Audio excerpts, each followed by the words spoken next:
Bu CHI podcast. Po si u shkoi kjo e diel? E diel është data që e regjistrojmë në këtë miq të dashur.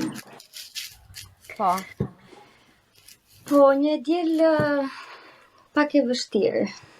Ua, dhe për ty okay da.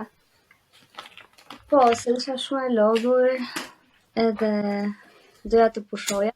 Në fakt pushova mjaftueshëm, po këto orët e fundit isha pak në nxitim në këto orët e fundit. Nuk isha shumë e qetë. Kurse unë orët e Keni fundit... i qartë zoti Anakonda, hiç fare. Kush është zoti Anakonda? Kush është zoti Anakonda? Do Na shtem bëni një pyetje shumë interesante. Se di vërteti? Unë jo. Zoti Anakonda. Ti ke di? Anakonda ka qenë ai reperi që ftoi të zonë e lirë dhe se çfarë po shpjegonte diçka dhe Arjan Çani që i thotë "Unë shumë i qartë zoti Anakonda" dhe ka mbetur kështu si Nuk parë unë.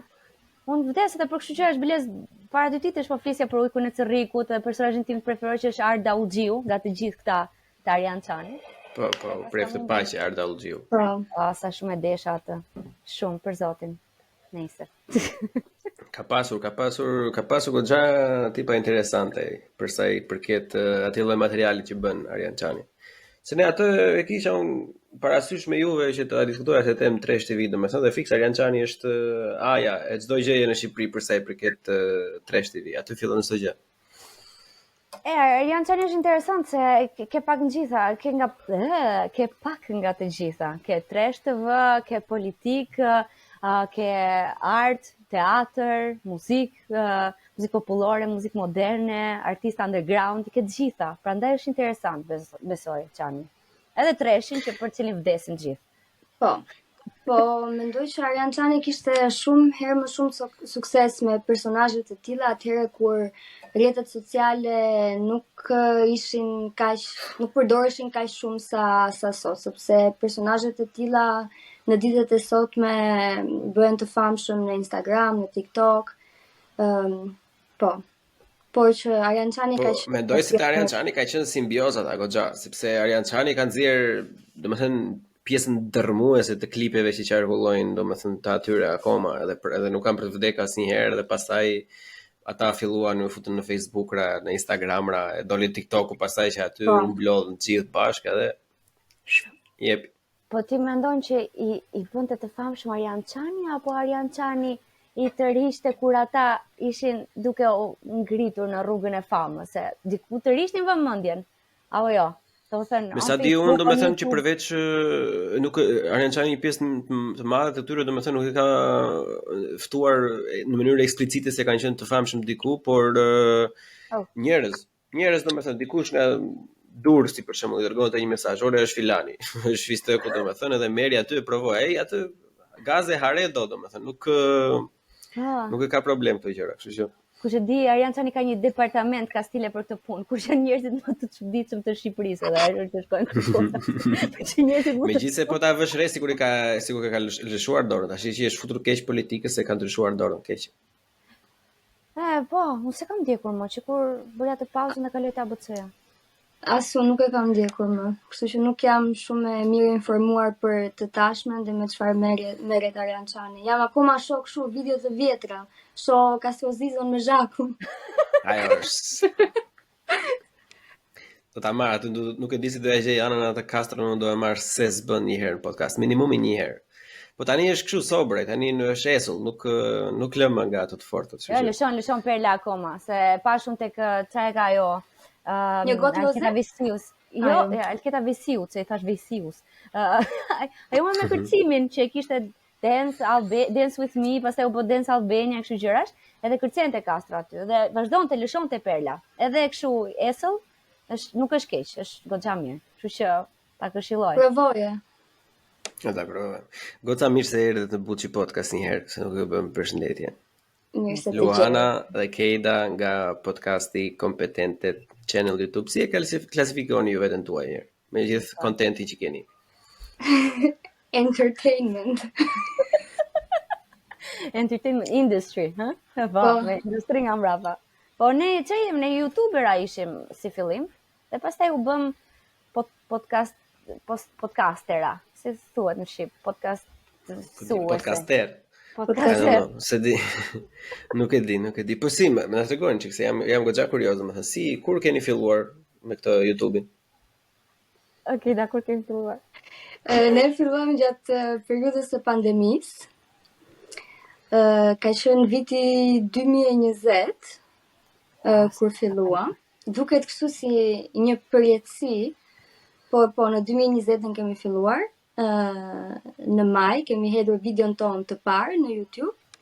Dhe video në parë ka qenë për programin Përputhen. Pse Përputhen? Sepse ne ndiqnim Përputhen me shumë pasion, por nga aspekti i trash TV, por përpiqeshim t'i analizonim ato personazhet nga ana psikologjike, po çfarë traume mund të ketë patur ky, po çfarë traume ka patur ky, si po shfaqen, si po bashkëveprojnë me të tjerët, edhe i çunim njëra tjetrës mesazhe zanore në WhatsApp, domethënë mënyra se si interpretonim një episodin tjetër. Kështu që ishim goxha të përfshira në Përputhen, besonim çdo gjë me sy mbyllur, çdo gjë që jepi në Përputhe për ne ishte e vërtet. Po, Luana, me Zore ashtu, do të thënë momentin e parë që e pash ishte mbas shumë kohësh që YouTube-i më propozonte Përputhen, sepse në ato kohë jetoja në Gjermani, edhe nuk e di për ty Blion, po unë kur isha në Gjermani shifja shumë gjëra shqiptare. Ndërkohë që kur jetoja në Itali nuk e bëja këtë gjë, po në Gjermani kisha qef për emision shqiptar, më merrte malli. Edhe e shtyja gjithmonë e bëja, nuk e dua, pse ma sugjeroni thoya YouTube-it. Ishte një ditë e pash, edhe o zot, njëra mbas tjetrës episodet. Edhe u përfshija kaq shumë, edhe filluam me Kate të bëjmë këto nga këto biseda.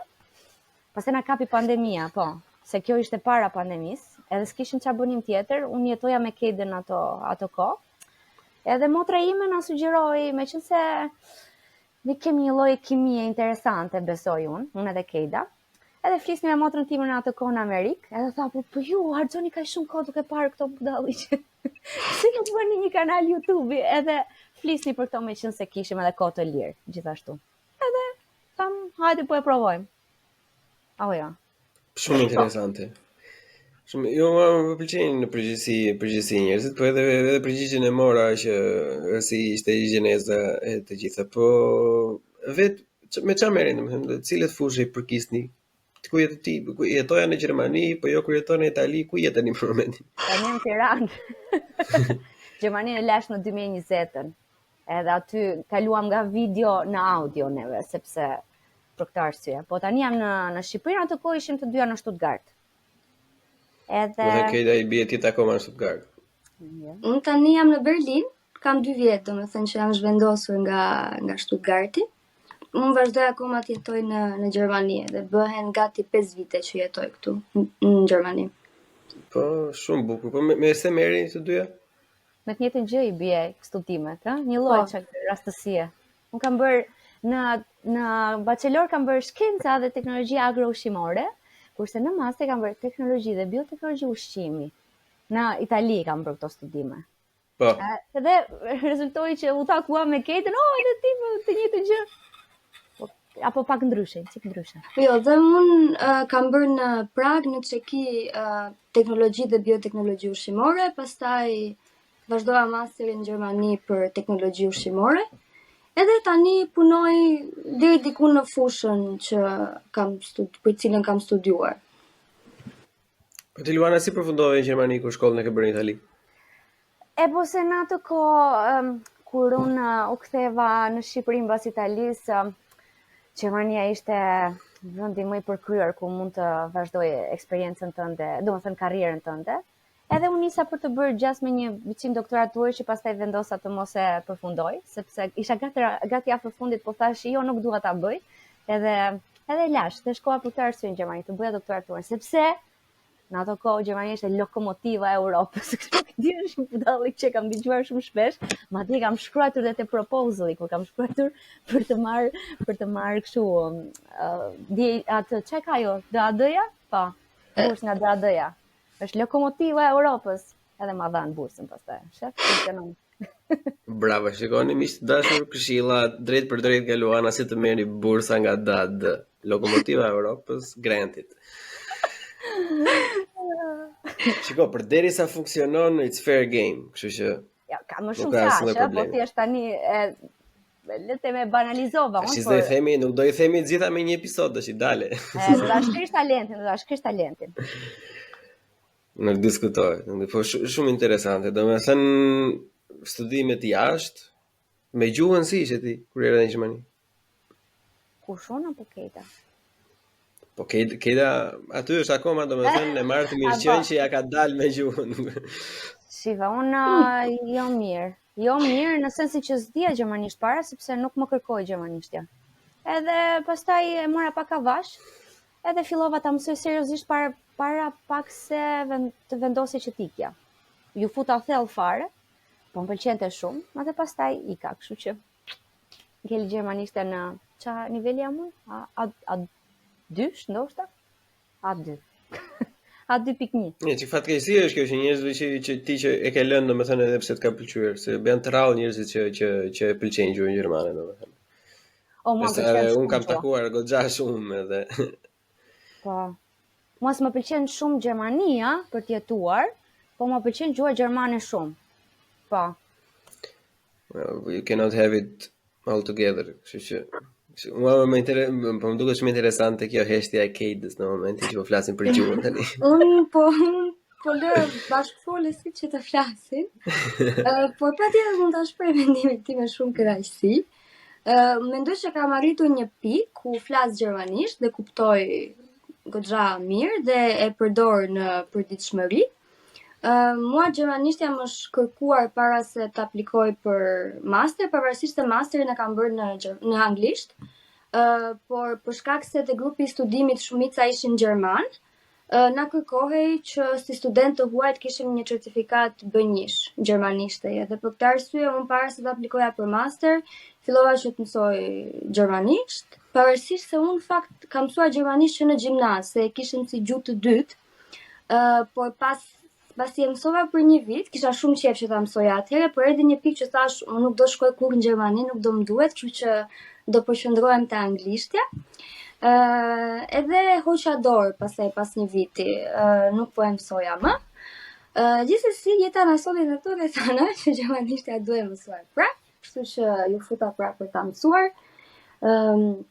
Unë kam një marrëdhënie pak të komplikuar me gjuhën gjermane, sepse pavarësisht se kam arritur një pikë që e flas dhe e kuptoj, më duket sikur asnjëherë nuk do ta flas shumë rrjedhshëm ose nuk do ta ndjej si gjuhën time. Ndoshta më duhet që të kaloj akoma më shumë kohë këtu, por më duket sikur është gjuhë shumë e vështirë dhe është shumë gjuhë eksakte me fjalët që përdoren, me foljet, me emrat, është sikur për çdo proces, për çdo send ka një fjalë të veçantë, të caktuar dhe më duket sikur s'do arrit kurrë ta mësoj gjithë fjalorin e gjuhës. Po. Prandaj është e bukur, po ideja nëse ti je e vetëdijshme që është eksakte, domethënë dhe ka gjëra shumë specifike, mendoj se në pikpamje të parë bie në kundërshtim me faktin që është e vështirë, se më duket më shumë të vështirë gjuhët që kanë kështu shumë idioma, shumë sinonime, për shembull italishtja, si në bërë thamë, pavarësisht se mua më pëlqen jashtëzakonisht shumë, domethënë le të themi është deri diku për njerëzit që mësojnë në mënyrë teknike, për shembull që duan, është më e vështirë se sa gjermanishtja. Anglishtja për shembull, se neve na duket anglishtja shumë gjë e thjeshtë, nga që bijem në kontakt gjithë kohës. Po në fakt anglishtja ka jashtëzakonisht shumë idioma, ka shumë gjëra domethënë që kur ata i thonë nëse e ke mësuar anglisht me libër shkollë domethënë nuk e kupton dot. Kupton, kurse gjermanishte është kjo gjëja. Pik. Mbaroj. Mua jo më shqetësuar gjithmonë. Po, unë mendoj që është gramatika e gjermanishtes që është pak e lodhshme. Është shumë e komplikuar, që është vërtet. Po që anglishtja më shumë se sa shqipja apo italishtja?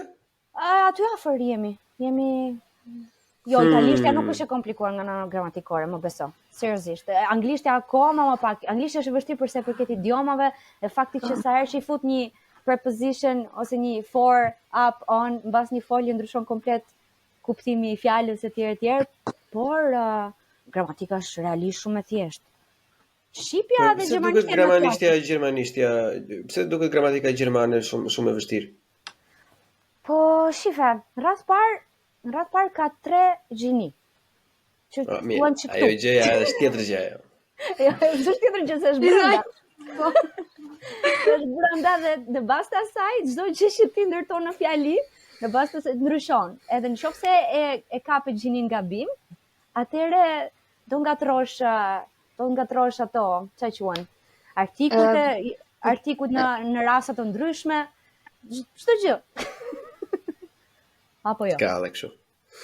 Nuk e di, mua nuk më bën shumë përshtypje sepse edhe gjermana domethënë nuk është se mbajnë atë 100% që përdorin dasin e duhur në çdo lloj fjalie, edhe ata vetë domethënë her pas here i ngatrojnë me njëra tjetrën ose thon ato thjesht umgangssprachlich, ato që i vjen për momentin, domethënë si thuhet në përditshmëri ose në rrugë, le të themi, kështu që nuk është ajo domethënë pavarësisht se i frikson shumicën e studentëve. Ajo nuk është ai shumë e rëndësishme. Më shumë e rëndësishme është të kuptosh se si formohen fjalitë. Dhe mua më pëlqen fakti se është gjë shumë teknike, të lejon të bësh fjali kështu që janë gjysmëfaqe tek fjali. Më vdes për atë lloj. Mua gjithmonë dhe këto fjalit në gjermanisht më shqetëson fakti që kur bën një fjalitë kur ndërton një fjalitë të përbërë, duhet ta vendosësh foljen në fund. Dhe pas ti kam thënë në gjithë fjalët e tjera e harroj foljen dhe e lë fjalin kështu domethënë pa folje dhe le ta kuptoj bashkëfolsi vetë për ça po përpiqem të flas. Ajo aty ke të drejtë, ajo është. That's a bit weird. Po ajo është çike çuditshme. Ajo është shumë e çuditshme dhe mua mendoj shpesh se mua më pëlqen të ndërtoj fjali të përbëra. Dhe në gjermanisht kam gjithmonë pak frikë ta bëj këtë sepse them do harroj foljen dhe në fund gjithmonë i fuz atë foljen standarde machen bëj. Do të thënë tani kuptoja vetë se çfarë po përpiqem të them. Po ty Bleon të pëlqen gjermanishta? Ja, zakonisht shumë. Mua, shiko, unë kam një marrëdhënie shumë çuditshme, domethënë se mua më pëlqen italishtja, le të themi, për shumë lloj arsye, që janë arsye romantike, arti, gjëra të tjera, plus kemi rënë edhe në kontakt më përpara me italishtën se sa gjermanishtën, më pëlqen shumë italishtja, po le të them me këtë periudhë të jetës jam tani, domethënë vërtet e vëre edhe nga një exchange që kam pasur me atë profesionit tim, unë për gazetekëve teknike, siç është inxhinier i ndërtimit, edhe më besoj gjermanishtja ta thjeshtëzon jetën aq shumë sepse për çdo lloj gjë më të vogël ka një fjalë eksakte. Nuk ke nevojë të mendosh që çfarë donte të thoshte autori apo kështu jo ashtu fare. Është një gjë, ai e thot, pik, paroj. Ose pak ky është perceptimi im, se mund të jem dhe gabim, e kupton? Po që ju keni të njëjtën arsye për ta dashur shumë edhe për të bezdisur shumë. Shumë interesante, më pëlqen. Po italishta të duket romantike? Të duket romantike italishta? Normal, po është. Më duket romantike, është mua më pëlqejnë zakonisht gjuhët që kanë tingull, domethënë. Dhe Gjermania ka tingull, por nuk e ka për art, e ka për kështu luftë, zakonisht. Po, për luftë, jam dakord. Kurse italishtja është më ekspresive, domethënë, dhe ne si shqiptar që jemi edhe njerëz shumë emocional, që edhe nuk i kontrollojmë në pjesë më të madhe emocionet tona, domethënë normalisht që kemi tërheqje natyrale, ndaj italishtes besojmë. Po, shumë melodioze. Edhe unë mendoj që është më romantike, nuk e di pse thuhet që frëngjishtja është kaq gjuhë romantike, unë nuk e kuptoj pse. Frëngjishtja është shumë e bukur gjithashtu, por italisht është shumë më melodioze, se në përgjithësi ky tingull kështu grykori i rës. Nuk është shumë i dashur, nuk është shumë i ëmbël. Si, sigurisht ke zall në gojë. Më shumë. Come on. Çfarë bire po pi? Kjo gjëja që kam të gota tash është përlo, është diçka handcrafted, kështu është e Berlinit, nuk është aq e mirë. Nuk është aq e mirë, po kam një San Miguel këtu që e bleva thjesht ishin six pack, po prapë as kjo nuk është e mirë. Okay. You cannot have everything you want all at the same time. Kështu që Po pse çfarë bire? Ti e fan se bira është ti? Unë deri diku, por kam qenë. Një kohë. Po, biles mbaj mend, po drejt haj kam pas telefon tjetër në atë kohë, edhe më ka humbur. Kam provuar një super birr që ishte e Berlinit, kur kam qenë në Berlin para disa vitesh. Po ishte e mrekullueshme. Se më pëlqen në çdo vend që shkoj të provoj birrat lokale, po nuk e di fare çfarë emri ka, nuk e mbaj mend. E mban mend të paktën ku e ke provuar? Po në një restorant e kam provuar, restorant kinez. Po fikse Berlini që nga pra. Dhe pastaj e bleva dhe në supermarket se e gjeta dhe isha shumë e kënaqur. Provova disa dhe kjo ishte shumë e shishme. Ç'se na bëre kurioz keq fare tash kur shoh kjo bira e Berlinit shumë e mirë. Po nga që unë ekzaltohem shumë për gjëra që më pëlqejnë, duket sikur kush e di si janë, ndoshta s'është ndonjë gjë, po se ç'më bëhet më sikur kishte një p brenda. Një p te emri. Nuk e di, ose ndoshta e kam. Beers that have a P.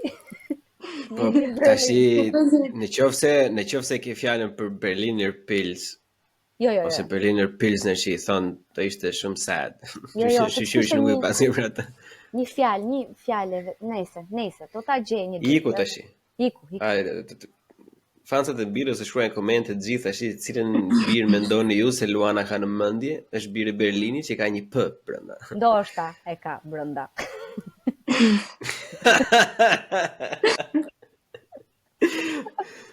Me bukur. Mirë. I lëm bira tash, kalojmë se birat janë haram, për ata që nuk i din, më shikoni mua, unë jam shumë larg. Le të themi një çik te gjëja, domethënë.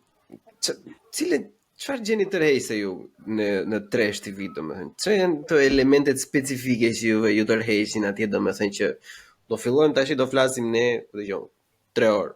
Pavarësisht se episodi mund të jetë më i shkurtër, po më jam e bindur që ju e flisni akoma shumë për to.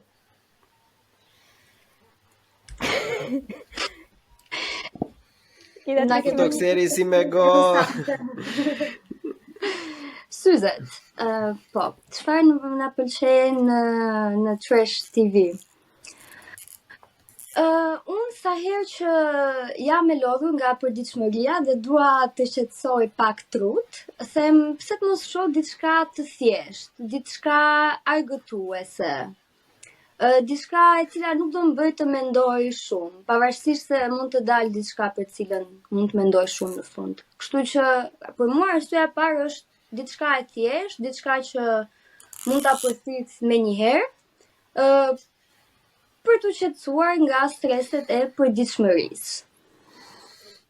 Duke sa që nge qetësuar sa keni hapur një podcast kastile për atë punë, nuk e mendoni hiç.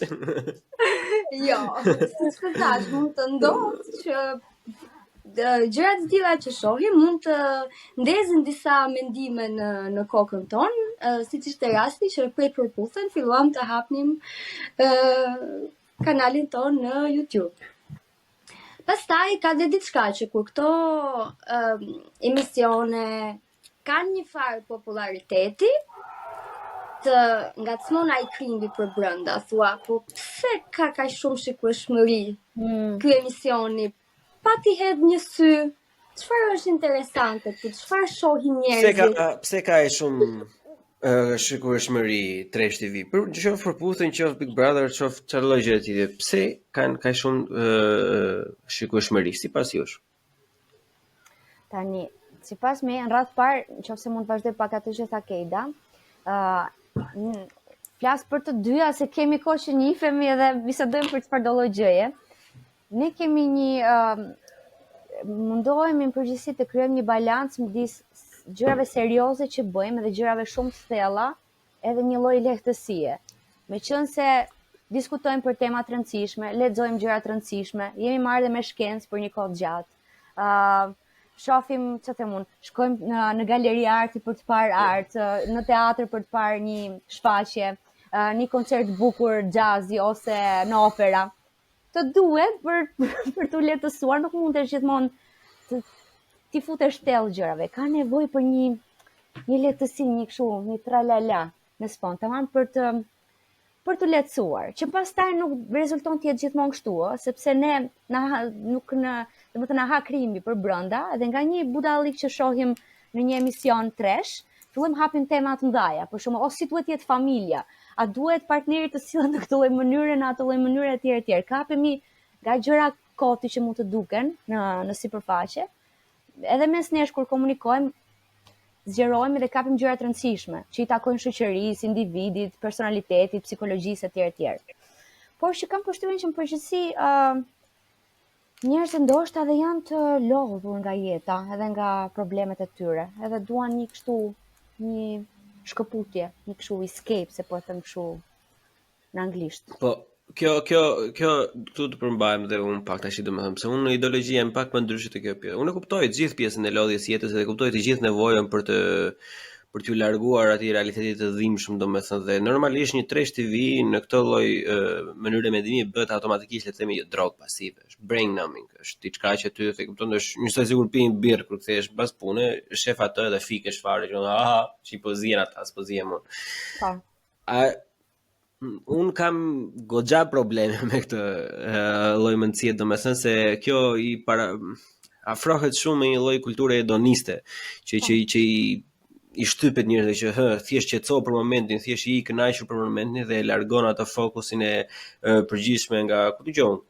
Një ëndër që mund të ketë në një ide biznesi, ku dëgjon një pasion apo do të provoj të bëhet aktor apo tjetër, edhe duke ushqyer veten me këtë dopaminën që vjen në copza të vogla për në mënyrë konstante, për shembull, atë lloj show, siç mund të vijë nga edhe veset e tjera, si nga bixhozi, nga ku dëgjon, alkooli, nga drograt e tjera, atëherë ngel në vend numero.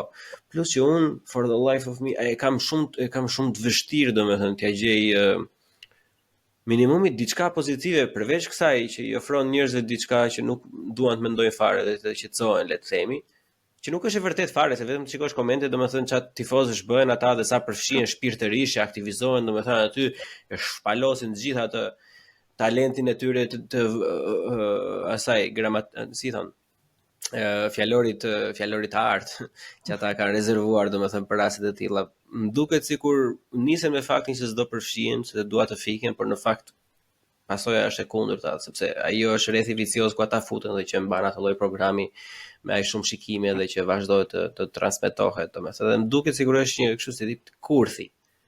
Po është shumë vërtet që tip kurthi duhet të kesh imunitet që të mund, besoj që ne e kemi. Jo besoj, jam shumë e sigurt që e kemi. Të kesh imunitet do që do të thotë të jesh i ndërgjegjshëm për kush je, çfarë bëhet me jetën tënde, të jesh kontakt me mendimet e tua, me ndjenjat e tua, me lidhjet që ke rreth rrotull teje. Edhe të jesh introspektiv, të dish se çfarë po bën, që pastaj të dëgjosh këto budalliqe, ti shohësh, të kënaqesh dhe mos të ndikojnë, edhe të mos mpihesh. Duhet të kesh imunitet, dhe ç'është e vërteta, pjesa më e madhe e njerëzve nuk e kanë. Dhe është totalisht kjo që thuat, jam absolutisht dakord, është komplet mpirse. Edhe në shumicën e rasteve njerëzit që kanë një farë ideje, ke parasysh kur qëllon hapet një debat për një temë caktuar. Çfarë themun, vajzat që debat që u bën Big Brother, vajzat që shkojnë në përputhen janë të përdala. Muhabet kot. Në shumicën e rasteve, pavarësisht se ndoshta moderatori në këtë rast Arbana përpiqet ndoshta të bëjë një farë edukimi ose të lejoj të gjitha palët që të shprehen, si përfundim njerëzit përçahen akoma më keq se sa ishin më përpara në llogoret përkatëse. Domethënë ato këto janë përdala, edhe unë kështu do mendoja, nuk kam përndryshuar mendim, ndërkohë që janë të tjerë që janë më liberal, domethënë nuk ndryshon asgjë kur muhabeti, dhe siç është e vërtetë ajo që theti që është kurth. Duhet kesh bërë punë shumë serioze me veten, që ti shohësh to dhe të mos budallipsesh, me thonjza. Po, zakonisht domethënë to trash TV paraqesin domethënë konflikte kështu të dramatike që në shumë herë njerëzit, domethënë të paktën ata që kanë një çik skepticizëm, mendojnë se janë domethënë të bëra ose të janë në skenar, domethënë etj. Mendojnë se ndonjëherë thjesht e kalojnë këtë gjë, mendojnë se ndonjëherë është shumë e dukshme ose shumë e dëmshme për publikun ose shumë e dëmshme për karakterin që është pjesë e kësaj drame. Po patjetër, skenaret që bëhen në këto emisione, sidomos në emisionet shqiptare, në shumicën e rasteve do thoja unë, i kalojnë kufinë e normales dhe vërtet i vënë dhe ata personazhet pjesëmarrës besoj në vështirësi, sepse në ditët e sotme çdo gjë që shfaqet në televizion, shfaqet automatikisht në rrjetet sociale dhe çdo gjë çfarë tregohet në rrjetet sociale mbetet. Pra një personazh që shfaqet negativisht për shkak të një skenari do mbetet për një kohë të gjatë një personazh negativ. Dhe skenaret e tilla në fakt bëhen, për mendimin tim, ja bëhen në mënyrë shumë të tepërt, teprohet goxha.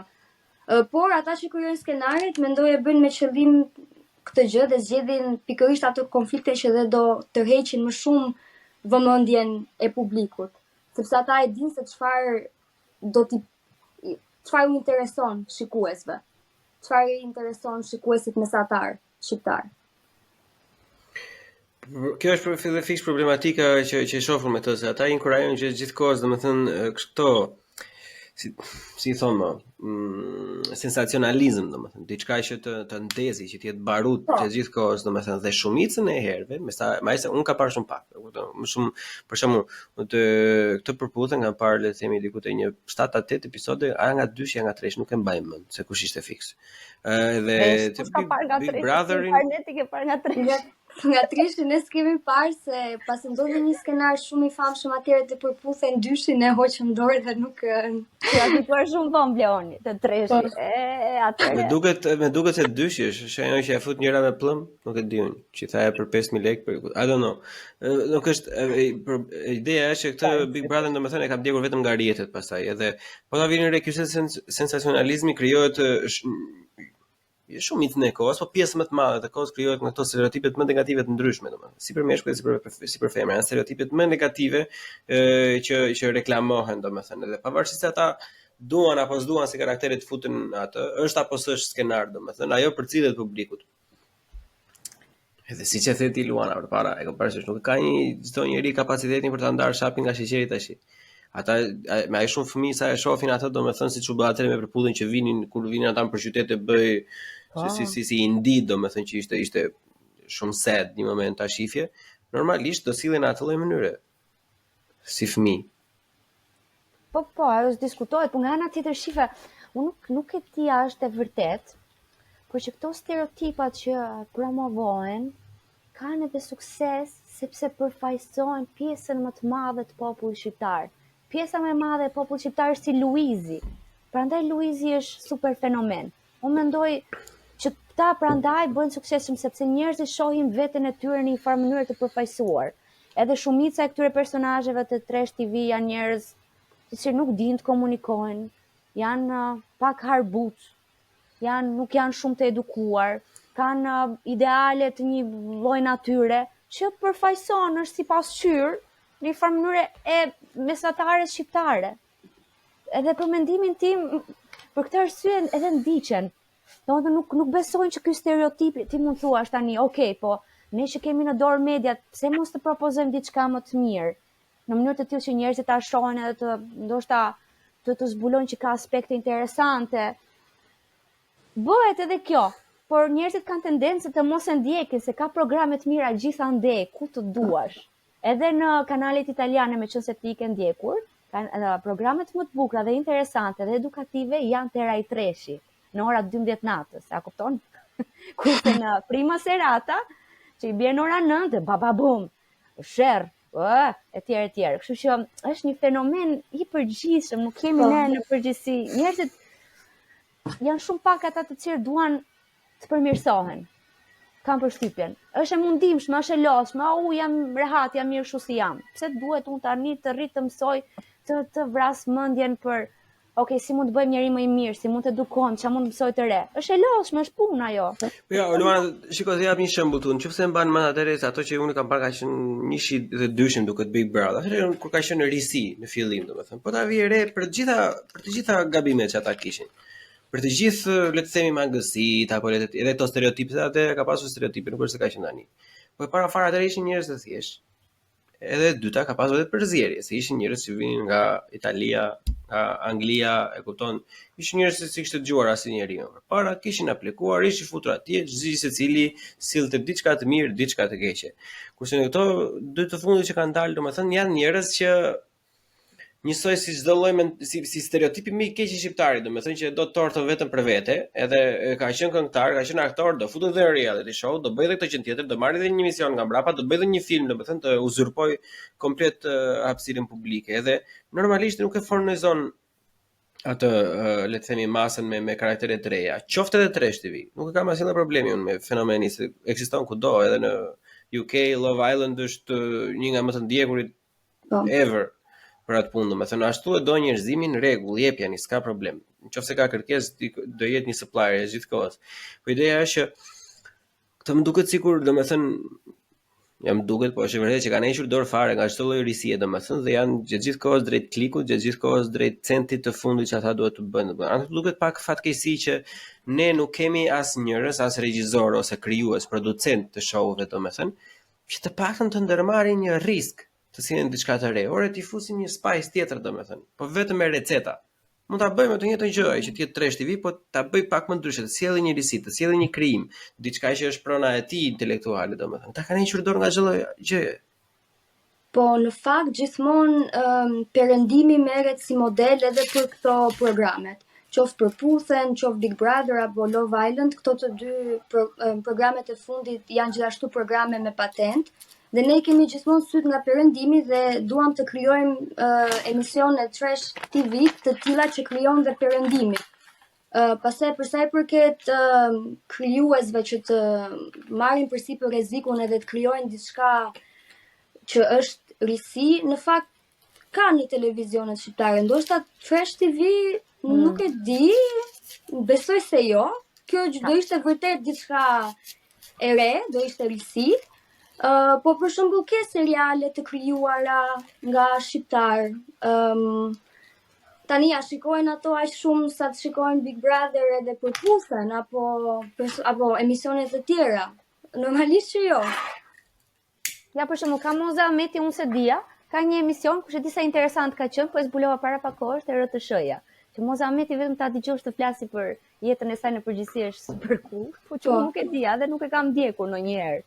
Nuk ka gjëra të bukura dhe po përsa i përket trash TV-s kam përshtypjen, ata të cilët bëjnë këto lloj programesh janë të tërhequr nga leku, nga e shikueshmëria dhe pse duhet ai zotëria të rrezikojë dhe të vrasë mendjen të krijojë diçka që është cilësi, domethënë që është trash, që është budallik në fundit, nuk ka vlerë artistike, kur ka receta që janë funksionale, që janë provuar që prodhojnë lek. Atëherë, meqense unë për qëllim kam, nuk kam të krijoj art, ose të edukoj, edhe dua vetëm të krijoj rrëmuj, e ja ku i kam, po e blej, po e praktikoj në Shqipëri.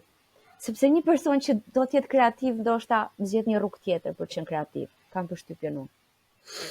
Po, unë do të ndalem pak tek ajo që tha Keida përpara, domethënë që marrim nga perëndimi. Dhe kjo është e kuptueshme, domethënë. Unë para shumë kohësh kam bërë një monolog që kam shkruar sfungjeri, sepse unë atë besoj që ashtu jemi ne si kulturë, domethënë. Se nga që jemi të varfër dhe ignorant diku fatkeqësisht etj etj.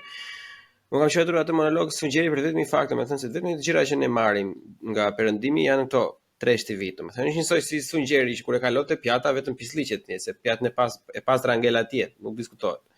Edhe ka një lloj disbalance po ta vini re në televizionin shqiptar edhe në gjitha, nuk po ndaj as RTS as Leshi Preshit, domethënë se RTS-ja ka pasur personazhe TikToku vetëm për të ngritur shikueshmërinë për atë punë. Po që në këtë mënyrë që është duke u zhvilluar në Shqipëri, për shembull ka një lloj disbalance, kupton, sepse në këto Western world, domethënë komplet ka dhe gjëra me shkencë, ka kështu quiz show, e kupton, këtë Who Wants to be a Millionaire, ka një gjë tjetër, ka talent show, shumë herë më shumë se talent show se sa ka në Shqipëri. Edhe ne të themi të drejtën, një gjë që duhet jemi krenar, nuk është se kemi pak njerëz që kanë talent. Ne kemi njerëz që kanë, domethënë kemi një masë të madhe që ka talent. Se sa talent ka është tjetër gjë pastaj. Domethënë ka shumë, ka pak, do të punojë, është tjetër, por ne kemi një masë të madhe, ne nuk kemi mjaftueshëm. Nuk kemi mjaftueshëm, ka pak, që ajo si e kishte ajo që kishte ai Eno Popi atëherë, domethënë që ishte 1 milion, si ka jo, 100 milion. 100 milion, diçka e tillë domethënë. E kupton? Shiko, po unë me atë ne ishim si familje ato kohë që e ndishtin domethënë edhe i mat me mua vinte në provë domethënë që sa gjëra dia. Se jemi një çik frik nga kjo ana. Po na hapit sa kujtime që nuk e dija që e kisha akoma në kokë. Nuk e din që se ju kujtohet edhe kutia e fundit me Enkel Demin. Ja, pra ka qenë një emision të shtunave te Top Channel Extreme, se si e kishte ekstreme apo diçka e tillë. Nuk kam parë. E di që ka qenë te Top Channel, po nuk e kam parë. E ke parasysh ka qenë ai që njihet ai, është figurë publike që pak topolak shumë me syze, është intelektual i njohur domethënë i televizionit, Edhe më thënë atje shikoja gjëra domethënë që në Shqipëri atëherë asu ja kishte ide fare domethënë që what the fuck is going on. Ishte shumë interesante domethënë edhe ne kemi shuar jashtëzakonisht shumë gjëra nga ato, shumë fenomene, shumë gjëra këto, gjitha ato që tani janë virale nëpër TikTok domethënë i jepni ato emisione atëherë. Edhe mua kjo më bën problemi se që do ekzistojë nuk do diskutohet edhe unë nuk kam asnjë lloj të drejtë të them që duhet të hiqi apo duhet të ri. Nuk diskutohet fare, po ajo çfarë më shqetëson mua është që ka disbalancë valla. Ka disbalancë jashtëzakonisht shumë të madhe. Ndoshta është teksuar në fakt ke të drejtë. Po, Se në fakt dokumentar, historik, shkencor, të ndryshme ka edhe po të kesh platformat si Tringu ose Digitalbi. Plot, sa të duash, mund të kalosh në një kanal në tjetrën e të përzgjedhësh çfarë tematike preferon. Po ndoshta në ato që quhen televizione kombëtare, nuk ka dhe aq. Ndoshta një kohë ka pasur më shumë. Dhe bukur është që këtë fazën unë e kam humbur, sepse jam më e madhe se ju dhe në atë kohë nuk shifja televizion, se isha në Itali atëherë, nuk ishte YouTube, kështu gjëra, kështu që nuk e di në fakt çfarë është bërë atëherë. Në atë kohë e no popit, e kam humbur këtë pjesën, ose këtë Extreme nuk e kam parë. Po ndoshta ka qenë më mirë. Ka qenë më mirë. Nuk ka pasur shumë gjëra interesante, mbase shikueshmëria nuk duket qenë asnjëherë për shembull ashtu që mund të jetë me përputhen apo me Big Brother, se nuk është as sensacionale, është një gjë që ty të lë mbreza, e kupton se shiko, ne për të kënaqur veten tonë shikonim Dragon Ball, shikonim Naruto, e kupton gocat, jo vetëm gocat, edhe ki ka pas edhe dim, shimin jo të në Ruby, Rebele, çka kanë qenë ato meksikane atëherë. Ose ajo, nuk e di pse ashtu e kishte emrin. Motra ime shqipte se është mosha juaj, po, Rebel the Way. The Way, se dia që ishte rebel, unë dia se ishin rebele vetëm. Më duket se Rebel the Way ka qenë versioni Argentinas, nëse nuk gaboj. Ndoshta jam dhe gabim. Kurse versioni meksikan ishte Rebelde që jepet Televizion Plusi çdo ditë në orën 15:30. Ajo Televizion Plusi, domethënë. Po. Po shiko, po këto kanë qenë, domethënë, kështu në këtë lloj mënyre jemi rritur, domethënë, edhe normalisht ka pasur impresionimin se ato kur kam qenë në 9 vjeçare, për shembull, ato gocat gjithmonë dëgjonin këto këngët e këtyre rebeleve, prandaj mbaj mendun, domethënë, po më thjesht nuk më kanë tërhequr asnjëherë dhe më dukej shumë vdekje. Vetëm ajo që kemi parë nuk ka qenë një Ruby, nuk e di nëse seriali vërtet quhej Ruby. Kush ajo telenovela meksikane? Po. Ajo është super trash. Po pra, po, ajo është super trash, domethënë, po atëherë un kam qenë, po pra. Ata ka parë gjithë Shqipëria më. Po, kemi parë, tu kemi mësuar spanjisht për herë të parë, ka qenë gjak dukues. Unë nga pasur kushëria që shohin to jo grua e Judës, çka kanë qenë ca tjerë që ka pasur parfund atëherë. Po, grua e Judës, ose. Ka qenë shumë e frikshme grua e Judës. Ishin disa veta kush ishte? I don't know. Mbajmë në fundin tani. Se kur e hapa këtë temë para ca kohësh. Nëse, pak rëndësi ka. Po ndoshta na dukeshin më të mira se ishin më të vegjël, se tani jemi më të Jo, po shife çka ka pasur pozitive. Pozitivja e atij lloj treshji është që automatikisht 30% e gocave shqiptarëve dinë të merren vesh spanjisht me ato. Ta dish? Jo, po kjo është fakt, e kupton? Unë kam parë Dragon Ballin dhe Naruto e kam parë italisht gjithmonë. Ajo ka qenë shtysa e parë që unë kam filluar të mësoj italisht, pastaj kisha në shkollë, pastaj ndoqa vetë etj. Domethënë do ti, domethënë, janë nxjerr një lloj përfitimi. Tash përfitimi i Big Brotherit të fundit ishte vetëm fjalë të reja që si çapaçule këto gjëra domethënë që i përdornim kur ishim klasë 4 për shembull. Kur ishim klasë 4 ne kur kishim lexuar çapaçulën atëherë në libër e përdornim kështu. E kupton? Edhe tani kur u kthyem prapë dhe u bën sensacionale kështu domethënë dukeshin që damn plako. I was there before that was popular. Po, në fakt që është vërteta, një nga arsyet pse mua dhe më tërheq, unë se kam parë Big Brotherin asnjëherë në jetën time, se pash vitin e kaluar, edhe nuk e di ç'a ndodhi. Ishte pa dashje aty në televizor, edhe e pash e thash, wow. Dhe kush është gjë që më tërheq mua, është debati publik që hapet, është sikur mua më jepet mundësia të bëj një studim çfarë mendojnë shqiptarët, si ndahen, sa të prapambetur jemi, sa të mbyllur, sa të hapur, se po e banalizoj tani, po. Edhe duke parë komentet që bëhen në rrjet, mënyra se si komunikohet, si diskutohet nëpër studio, është sikur bëj një analistë, në çfarë niveli jemi si shoqëri. Çfarë është e rëndësishme për ne, çfarë nuk është e rëndësishme.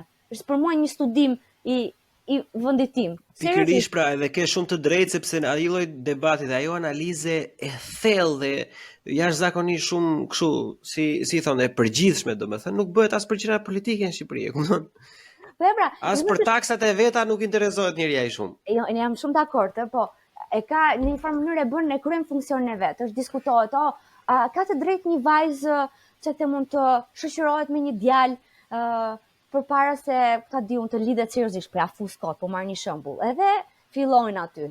Fillojnë njëra palë që shprehet në një mënyrë, pala tjetër që shprehet në një mënyrë. Edhe unë bëj një kështu si për kokën time, edhe së bashku kur bisedoj me Keiden, është që observojmë që në çfarë nivel, në çfarë stadi janë shqiptarët. Apo jo?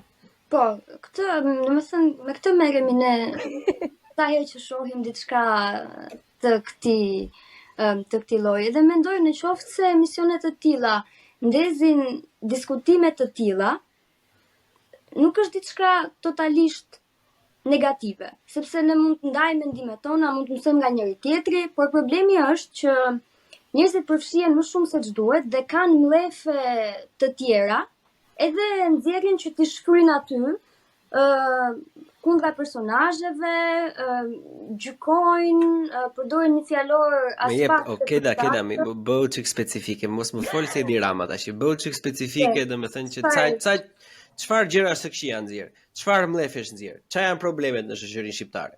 Hajde, se e dimë që me meshkujt e kesit, përderisa ajo përmendi Luizin përpara normalisht.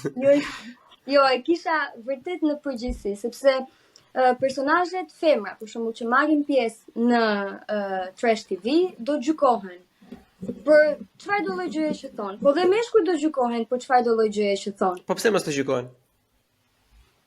Në qoftë se është një gjykim i shëndosh, shumë mirë, por mënyra se si shprehen gati 80% e njerëzve në komentet. Po kush e ndan, kush është i shëndetshëm, kush nuk është i shëndetshëm? Se mua ajo gjëja më e mirë që ka thënë Luana sot është që përfaqëson shoqërinë tonë. Unë mendoj në momentin qoftë se ata marrin klikat nga shoqëria jonë, domethënë atëherë duhet të përballen edhe me llumin që vjen nga shoqëria jonë. Jo, ata do e marrin përsipër riskun, është shumë e sigurt, duke ditur në çfarë vendi jetojmë, mos mund të pretendosh domethënë të duash të bëhesh i famshëm dhe të thosh më kapi ankthi sepse më than ti je pler edhe je vajzë rrugësh. A këto do ta presësh nga këta njerëz, nuk është normale që bukur e tham që vajzë rrugësh. Po çfarë tani se si do të. Po që kjo që tha Keda, unë e vlerësoj shumë që hapet debati publik. Po në vend që të diskutohet në mënyrë konstruktive vetëm shahen. Nga e ditë ti që unë jam kështu, ti mamaja jote të ka bërë ty, ti s'merit në këtë lloj mënyrë, kështu di ç'a mamaja ke ti, ti s'meriton as të shara. S'ka nevojë. Në momentin që përdoren fjalë banale, me thënë të drejtën, nuk mendoj në këtë lloj konteksti. Nuk mendoj që mund të dalë diçka e bukur dhe e shëndetshme nga një diskutim i tillë. Nëse ne, për shembull, diskutojmë, a duhet të bëjmë fëmijë në këtë moshë, a duhet të martohemi në këtë moshë, siç u martua Luizi me Kjarn, a duhet të martohemi pas 3 muajsh, pasi kemi qëndruar 3 muaj me dikë, dhe fillojmë dhe tregojmë përvojat tona ose mendimet tona dhe dalim në një përfundim, atëherë është shumë bukur, nuk shoh ndonjë efekt negativ të Trash TV, por nuk mendoj që të gjithë e shohin kështu. Ose përfshihen në këtë lloj mënyre. Da, në cilën moshë duhet të martohen njerëzit dhe sa kohë duhet të kanë njohur njëri tjetrin që të martohen?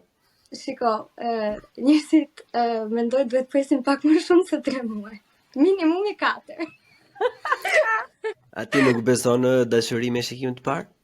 Unë besoj në dashuri me shikim të parë, por jo në martesë me shikim të parë. O zot, si njëmi që jam të pytjet se nisa, më që Allafi, nisa Love Island, e nisa ta shifja. Edhe, si qënë ca pytje që bëjnë ta njerëz, e them, drishtaj, po këshu, ky është edhe kurioziteti jo në fillim fare me përputhen. Si njifen njerëzit në Shqipëri? Imagjino ke gjithë ato vite që nuk jeton në Shqipëri, edhe ke të tjera lloj marrëdhëniesh, njifesh me njerëz që nuk janë shqiptar kryesisht, edhe si bëjmë këto datet, se tani përdoret kjo. Si njifen çunat dhe gocat në Shqipëri dhe ne ishim kaq kurioze, edhe shpëj ca pyetje idiote edhe te Love Island. Çfarë lloj mashkulli pëlqen ty? Çfarë pyetje është kjo? Dhe çfarë lloj femre, çfarë lloj pyetje është kjo? Domethënë nuk e di, nuk e Unë se kuptoj. kuptoj pse e bëm këtë pyetje në këtë moment. Je xheloze? Ha? Je xheloze? O zoti, nuk e di domethënë, është shumë çuditshëm. Ose për të vazhduar këtë që tha Luana, kjo përgjigja standard në përputhjen 2 ishte dua dikë me karakter të Të fortë. fort. Ose një mashkull që e di çfarë do në Çfarë jetë. do. Sepse unë e di çfarë dua në jetë dhe jam shumë e sigurt. Po si e di çfarë do në jetë? Di çfarë është thika me dy presa e këtyre, se unë e kam vënë re këtë, domethënë, edhe unë jam goxha shumë i ftohtë për këto gjëra. Sepse këto thonë që një mashkull, kur dua një mashkull që e di në çfarë do në jetë, kur i qellon 1 në 10 meshkuj që thotë di çfarë dua, unë dua një grua që ta mbaj në shtëpi të më live të më gatuaj, dhe thonë që ti e pler. Me drejtë e tyre. E kupton, po që tani ti ose e do që ai do, që ta di çfarë do, ose se do. Tani ai e di se çfarë do dhe ti po e gjykon për atë çfarë do. Është aq cinike, domethënë, aq patetike si gjë. Kupton, kush njihet njëri tani eksperienca unë nuk e di se si është dating life për juve, po çka kam kaluar unë domethënë, nuk ka qenë asnjë date i bukur kur fillon do dalim në date. Ne do dalim nesër, do vemi në date. Ajo është shumë fucking weird, e kupton, ajo thjesht ndodh plak, e kupton, mirë aty, ju e njeh atje, e njeh këtu, pastaj del ikën atje. E po kjo është Jo, për ty që se pas këtë vështirë që të njohësh auiu, se ka ca njerëz që kanë shumë vështirë. Edhe bëjnë kështu arrangements para, për shembull, që shkon në dating app, për shembull siç bëjnë shumë amerikanëve dhe do dalin në date, se ku do njihen ata të shketën. A kupton më gjithë ditën Unë kam atë të jashtëzakonisht shumë seksuar dhe unë as nuk e mbaj veten as për ku dëgjoj në një person që ka pasur enriched dating life, asnjë lloj gjë, domethënë, po kam ke se duket. Jo. Nuk e di pse nuk ka dalë një nam i keq në për TikTok, po fare, domethënë se unë jam shumë kundër kësaj gjë. Unë më pëlqejnë shumë gjëra natyrale, domethënë dhe gjëra e pashtirur, pa i harxuar kohë njëri tjetrit, pa e vënë njëri tjetrin në kushte, pa ja thënë jo po ti je perfekt, po mos të kishe këtë, jo këto e kupton se janë gjëra idiote për shembull. Ke pasur çfarë mashkullit, plako. Më duket se është mashkull, nëse ti je një mashkull që e pyet gocën se çfarë mashkullit pëlqen në date, është pak që really. Po më duket se Really? e bën me Ti vërtet. ti duhet të jesh mashkulli që ajo pëlqen, edhe ti nuk do të interesoj fare se çfarë i pëlqen asaj, sepse ti duhet të reklamosh veten që ta bësh atë të mendoj që ti je mashkulli që ajo pëlqen. Çka kuptimi është kjo? Jo, po më thuaj ti mua çfarë pëlqen, që unë pastaj të sillem sikur jam ai që pëlqen ti. Po kot fare një që çan këto pyetje Robi nuk njihet kështu. Thuaj, okay, më një pyetje më mirë për ta njohur një person është çfarë ke bërë dje. Po. Seriozisht, që ta dish çfarë lloj jete bën dikush. Kush është gjëja më e mirë që ke ngrënë javën e Çfarë kaluar? ke bërë dje ti, Luana? Luana, ua, të mbahet mend. O zot, çfarë ishte dje? Jo, dje kam mësuar gjithë ditën se kam atë provimin nesër. Kam gjithë ditën kam mësuar dhe pastaj për të më zënë gjumi pash në vaj. A qa brezi jemi ne për të më zënë gjumi pash lëvaj. Jo, pash një film, e ngatërrova. Pash një film që e kam parë 100 herë, se kështu, nuk e di kot. Edhe Knocked Up. Po na e thuaj. Po film koti, më film kështu. Po na e thuaj tash. Knocked Up me atë Seth Rogen që Seth Rogen, okay. Që kalon një natë me këtë vajzën që Kathleen Hale, si e ka jo emrin, edhe ajo ngel shtatzan e tjerë, po ka shumë batuta brenda. Edhe Keila që nuk besonte në martesë me shikim të parë, ajo shtatzan me shikim të parë, shikoni tash. Rion. Është në një film kush e di se çfarë thjesht. Qa janë problematikat më të mëdha, domethënë në shoqërinë shqiptare, pastaj me që dalim nga Trash TV dhe jo pasyra drejtë shejtani. Çfarë mendoni ju, domethënë që janë hajde 3 njëra 3 tjetra?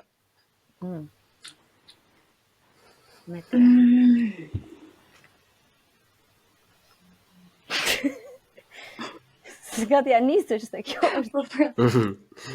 Po, kush të vije para në mendje, ndiqi për të.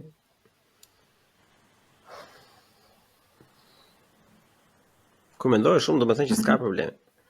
Jo. Ndoshta kjo është që ka probleme. Po pra. Përplasin gjitha për njerëz, po në çfarë aspekti e ke fjalën se Shoqëror, vetëm shoqëror. Ekonomike, politike dim ne. Ekonomike, politike jo. Okej. Jo. Letë si që u lodhëm, i bën fevziuat.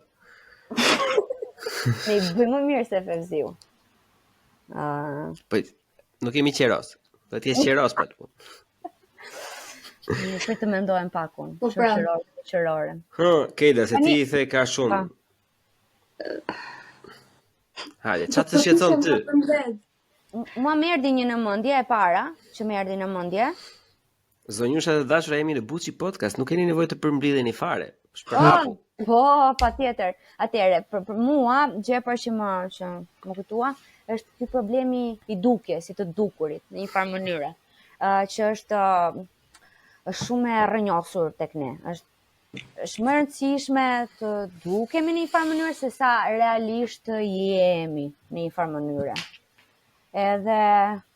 Edhe shumë problematike sepse sa them unë, në rast parë nuk njohim asnjëherë veten. Cilat janë nevojat tona, dëshirat tona, ëndrat tona etj. Edhe ku duam të arrijmë. Përpiqem thjesht të marrim të huazojmë një imazh që supozohet i suksesshëm dhe i pranueshëm, edhe e bëjmë tonin edhe paraqitemi në atë lloj mënyre. Edhe kam përshtypjen ky është problem serioz. Për mendimin tim. Një nga Luana, tash Kejda ti. Tani shpresoj që kjo që do të them të kualifikohet si arsye, si problematik shoqërore. Unë sa herë që shkoj në Shqipëri, më duket sikur më mungon pak jetë kulturore. E kuptoj shumë mirë atë dëshirën tonë për të shkuar në kafe, edhe për të bërë çdo gjë në kafe, qoftë të mbyllim dhe kontrata pune në kafe. Okej, ndoshta është pjesë e rrënjosur në kulturën tonë. Por do doja që të kishte më shumë aktivitete kulturore, më shumë shfaqje teatri, më shumë kinema. Unë jam nga Elbasani dhe në Elbasan nuk ka prej vitesh një kinema. Përshëndesim Elbasanit. Nëse ne duam të ikim në kinema, duhet të ikim te Tegu. Po, edhe nuk ka hapësira të tilla kulturore, kreative, qoftë të shkosh të lexosh një libër, bibliotekat më duket sikur janë jashtë funksionit, paktën flas për Elbasanin, sepse kjo është pika ime referencës. Më duket sikur askush nuk e di dhe ku i bie biblioteka, nuk ka aktivitete të tilla dhe më duket sikur do ishte pak më bukur që të kishim më shumë ofertë kulturore, ku dhe njerëzit të frekuentonin ambiente të tjera përveç kafes. Ndoshta dhe ka, dhe ndoshta unë jam gabim, sepse nuk jetoj në Shqipëri, por edhe nëse kam duket sikur nuk reklamohen. Mjaftueshëm. Siç duhet mjaftueshëm. Tani është rradha ime prap? Do të bëj një koment vogël. Shëra e parë që po përmend gjën edhe mua nuk më kishte kaluar asnjëherë në mendje kjo që sapo theti Kelda, po tani që po e mendoj të jap më shumë se 100% të drejtë, domethënë, se kur e mendon. Shiko, unë kam pasur një debat të tillë për atë pjesën e teatrit atëherë asaj kohe etj, edhe jam shkolluar nga ana, domethënë, se sa jetë kulturore ka në Shqipëri dhe sa teatro dhe sa gjëra ka, domethënë, po siç ti e përmendëm përpara, domethënë, janë zakonisht njerëz që janë në Tiranë. E kupton, edhe të bëjnë një schooling komplet, jo po se është ky teatri, jo po se është kjo gjëja atje, po se është kjo këtu. Hajde ti zotëri i dashur, dilni me mua i Xhiro në Berat, unë jam nga Berati. Edhe le të shohim atëherë se sa jetë kulturore mund të gjesh ti atje, sepse ti nëse ti që je nga Elbasani, që je gjysmore larg apo 10 minuta larg nga Tegu, domethënë edhe nga Tirana përgjithsisht, e ke të vështirë, mendoj se çan bëhet në Puk. E kupton? Kjo është një nga problematika që faleminderit që e solle në podcast dhe do ta diskutoj edhe herë të tjera. Është shumë e frikshme kjo gjë, edhe ke 100% të drejtë për këtë. Jepi Luana. Tirana ma ka shumë e çuditshme, unë nuk e prisja, po kur jam kthyer këtu, ka jetë kulturore, po të duash çdo ditë ke diçka për të parë. Ka me vërtet jetë kulturore shumë të gjallë, edhe më vjen pak inat ta pranoj, se unë nuk kam shumë simpati për pushtetin vendor aktual, sidomos sepse mbulon ca gjëra me ca gjëra të tjera. Okej, është e vërtet ka shtyr deri diku shfaqjet artistike, po pastaj e prish fare në anën tjetër. Nëse mos i futemi kësaj, jeta kulturore në Tiranë është vërtet e gjallë.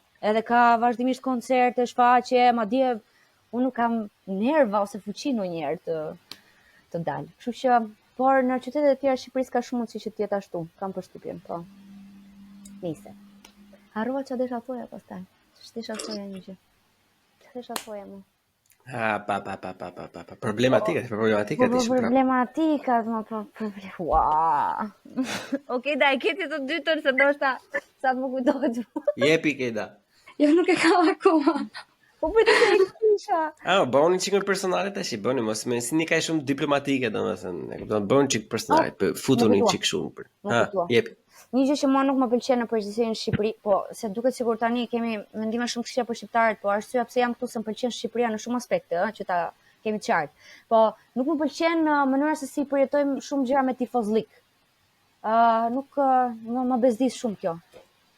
Edhe ky debati që po flisim çpari, edhe për tema që hapen, në vend që të komunikojmë në mënyrë konstruktive, më jep pikpamjen tënde, po të dëgjoj, të jep pikpamjen time, hajde diskutojmë. Ndoshta dikush ka të drejtë në një pikë caktuar, jo, me tifozlik, ky është më i mirë se unë kam vendosur, që kur kam lindur derisa të vdes, që them do mendoj kështu, edhe pik muhabeti. Do votoj këtë parti, do edhe po më, se s'po them ca fjalë, unë do vdes, do tretem fare për filanin dhe fistekun. Gjëra me tifozlik mua më bezdisin në mënyrë të tmerrshme. Do më drejta haj fut pak në loj, analizën, reflektim. Luana, po si do kaloj, ku do e gjej reflektimin një njeri që edhe në kohën pasive ju ushqet diçka që është tifozlik, si treshti.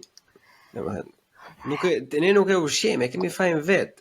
Unë, ti, tjetri, domethënë, e ke parasysh se ideja është që duhet të ketë gjithmonë një front qendrime rrezike. Prandaj edhe unë kam qenë vetëm inovacionin. Sa do i kesh tjetër, edhe po të dështoj. Prandaj do të provoj njeriu. Po kur ti nuk e ushqen fare pjesën e reflektimit ndaj vetvetes, kur nuk e ushqen mendimin kritik, kur nuk e ushqen të vësh në mëdyshe domethënë këto sistemet ose status quo që kemi domethënë, atëherë normalisht kjo do përkthehet në çdo lloj mënyre. Pse janë shqiptarët konservator? A keni dhënë ju mënyrat atë anën e bukur të liberalizmit? Nuk e keni dhënë. E vetmja gjë që ka ardhur nga liberalizmi në Shqipëri është consumer culture, është dating life, është hedonizëm në kuptimin më të bukur të mundshëm, domethënë. Edhe ne jetojmë në një distopi, domethënë që Shqipëria është telenovel për asaj pune. Do të thotë se ne kemi njerëz shumë konservativ që jetojnë një jetë jashtëzakonisht shumë hedoniste që nuk bë kuptim. Këto nuk përputhen me njëra tjetrën. E kupton? Sepse janë, e marrim një shembull idiot, janë tipa që e duan nusin e virgjër, por që gjithë kohës kërkojnë edhe domethënë të ngulin sa më shumë të mundshëm. Kjo është për të ardhur keq, domethënë, e kupton sepse një individ i tillë nuk e kupton dot hipokrizinë e vet.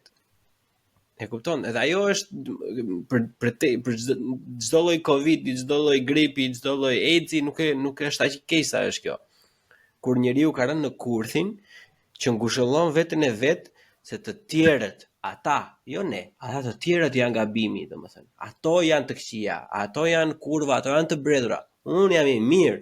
Çdo gjë është në rregull me mua, që është kurthi më i keq, është sëmundja më e keqe kulturore. Sepse e heq përgjegjësinë nga vetja gjatë gjithë kohës dhe bën me faj tjetrin për gjërat që të ndodhin ty, që shumicën e kohës janë fajot. Shumë dakord.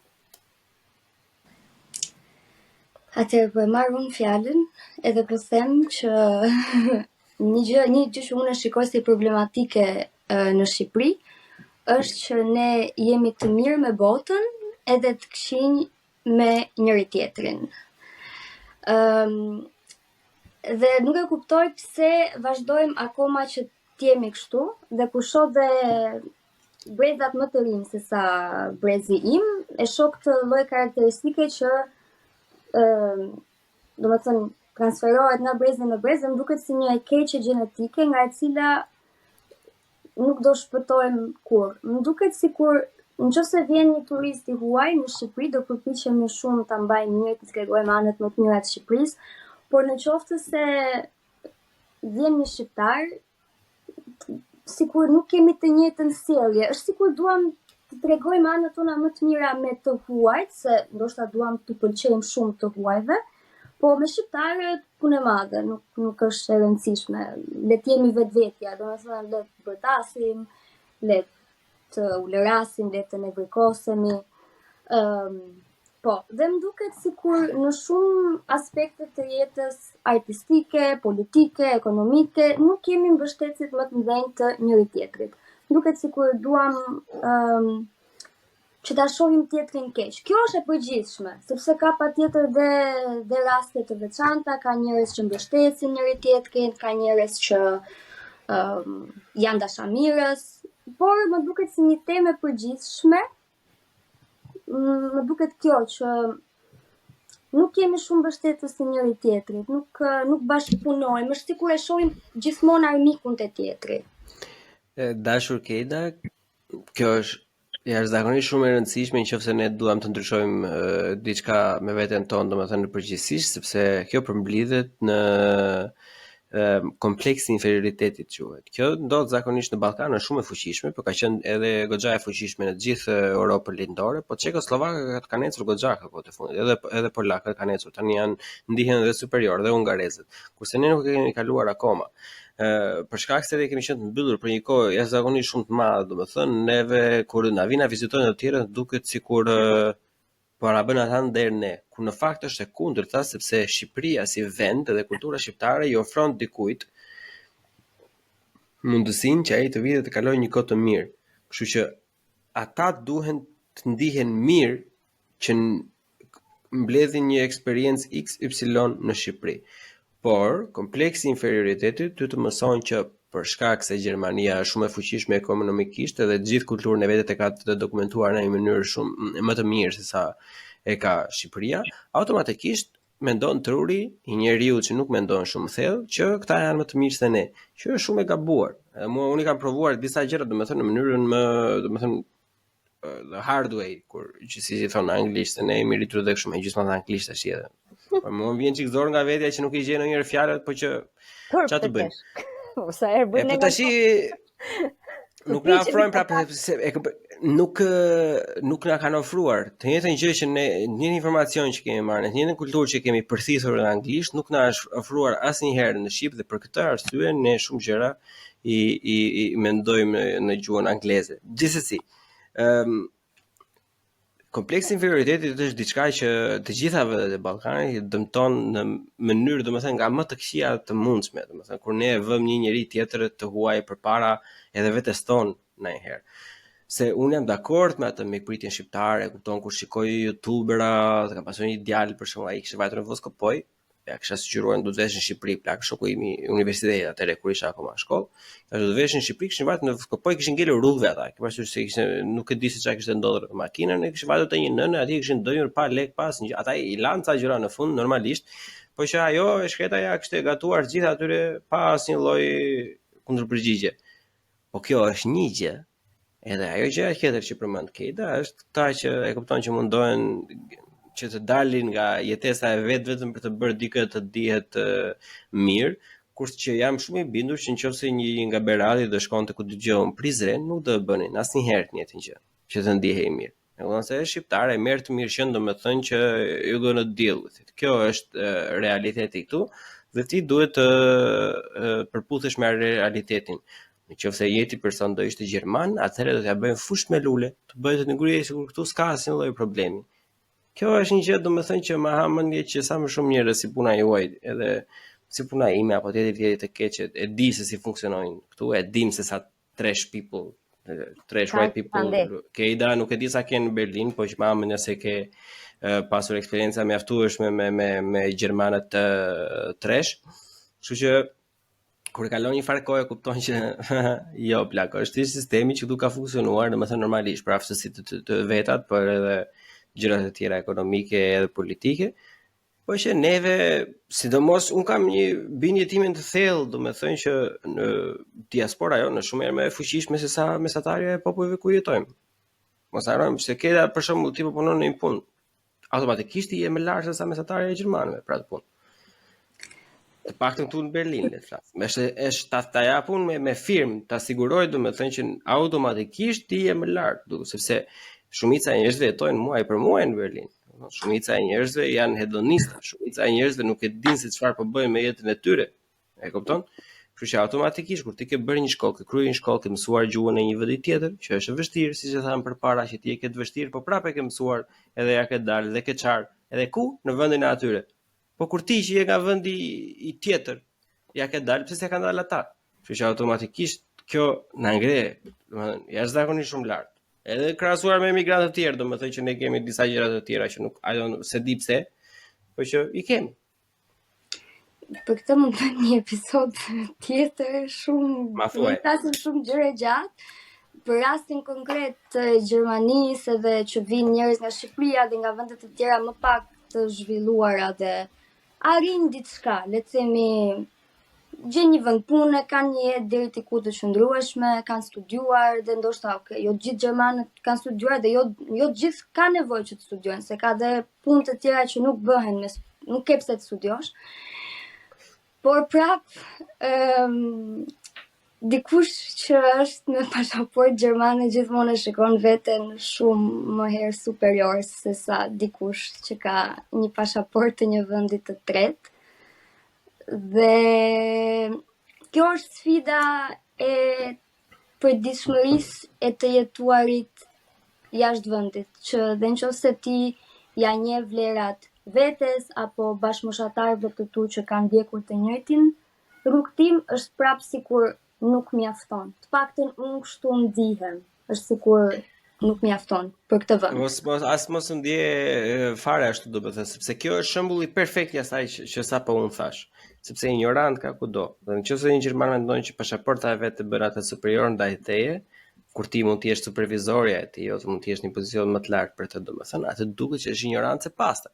Sepse ti po e zgjedh vet ta anashkalosh arritjet e individit vetë për faktin se ai ku ka lindur. Dhe në këtë moment, domethënë, zbulohet e të njëjta pikë që unë përmenda që ignorant ka kudo. Po kjo është pikpamja jonë sepse ne njohim një realitet tjetër.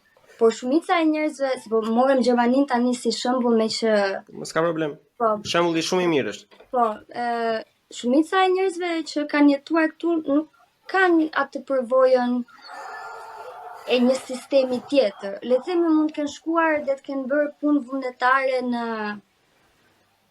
ndonjë vend të Ballkanit, në ndonjë vend të kontinentit afrikan, por nuk është se kanë njohur vërtet